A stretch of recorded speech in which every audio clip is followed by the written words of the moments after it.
Part 1 में हमने देखा कि कैसे आजादी के बाद देश में अनेकों चुनौतियां आईं, लेकिन भारत ने हर चुनौतियों को मात देकर उन्नति की ओर बढ़ता रहा। देश में हुए आतंकी हमलों, चीन से हुई जंग, अनेकों सांप्रदायिक दंगे के बावजूद भी देश ने अपने पैरों पे चलना सीखा।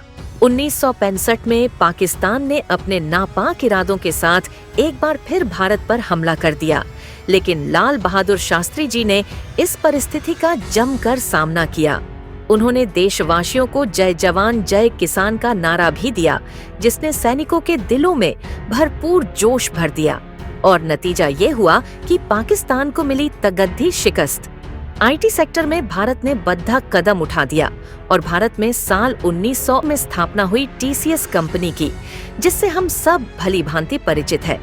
जे.आर.डी. टाटा जी के इस फैसले ने कंप्यूटर इंडस्ट्री को बूम कर दिया।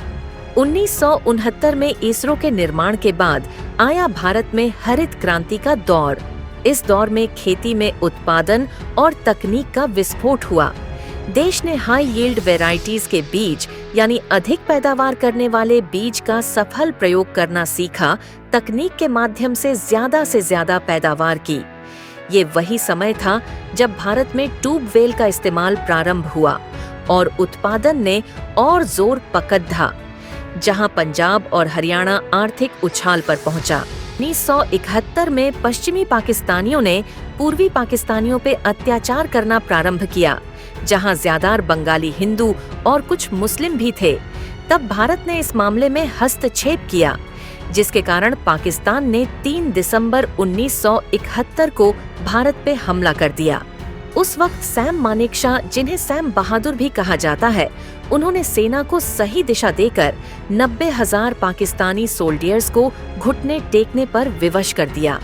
फलस्वरूप ईस्ट पाकिस्तान एक नए देश बांग्लादेश के रूप में उभर के 16 दिसंबर 1971 को बाहर आया। देश के पहले पाकिस्तानी विभाजन के समय 30% हिंदुओं की आबादी थी, जो कि इस वक्त 3 से 4% है।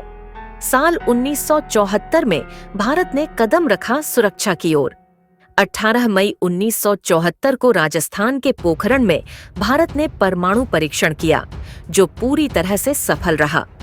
इस टेस्ट को नाम दिया गया स्माइलिंग बुधा। ये देश के सशस्त्रीकरण का सबसे बड़ा माइलस्टोन था। साल 1975 अब आया वो साल जो रोमांच और भयंकर त्रासदी का कारण बना। इस साल भारत ने रूस की मदद से अपना पहला उपग्रह आर्यभट्ट लॉन्च किया, जिससे भारत का स्पेस एक्सप्लोरेशन का सपना आगे चल पड़ा। इसी साल प्रयागराज कोर्ट ने इंदिरा गांधी के द्वारा कराए गए चुनाव को गलत ठहराया और इस चुनाव को निरस्त कर दिया। इंदिरा गांधी ने फिर गुस्से में आकर देश भर में 25 जून से इमरजेंसी लागू कर दी। ये वो समय था जिसने कांग्रेस को एक गहरा झटका दिया। इंदिरा गांधी ने आदेश दिया हिंदुओं की नसबंदी का, जिससे ये हिंदू आबादी न बढ़ा पाए। उसी दौर में हम दो हमारे दो का नारा प्रचलित भी हुआ।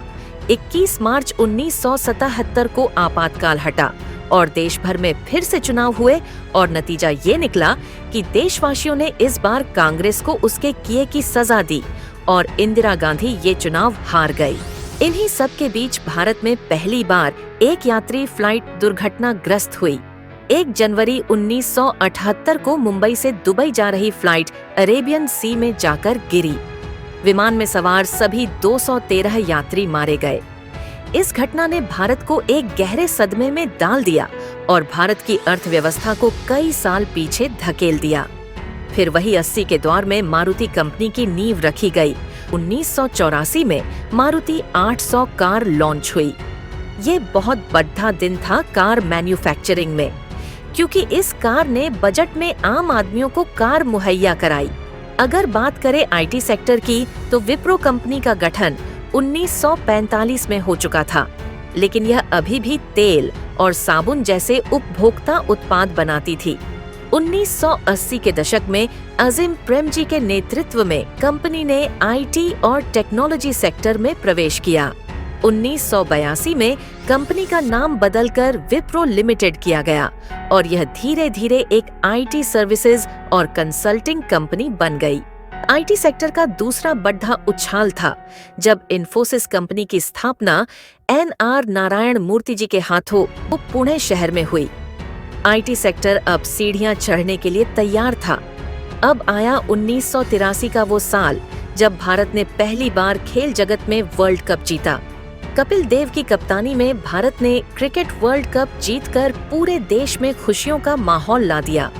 पर ये खुशियां ज्यादा देर की नहीं थी, क्योंकि उसके बाद हुई कुछ ऐसी घटनाएं जिसने फिर से भारत को पीछे की तरफ धकेल दिया। पर भारत को कोई मामूली देश नहीं था जिसे किसी भी कारण से पीछे धकेला तो जा सकता था, पर रोका नहीं जा सकता था। इससे आगे की जानकारी के लिए चैनल को सब्सक्राइब करें और वीडियो पसंद आया हो तो लाइक करें। जय हिंद।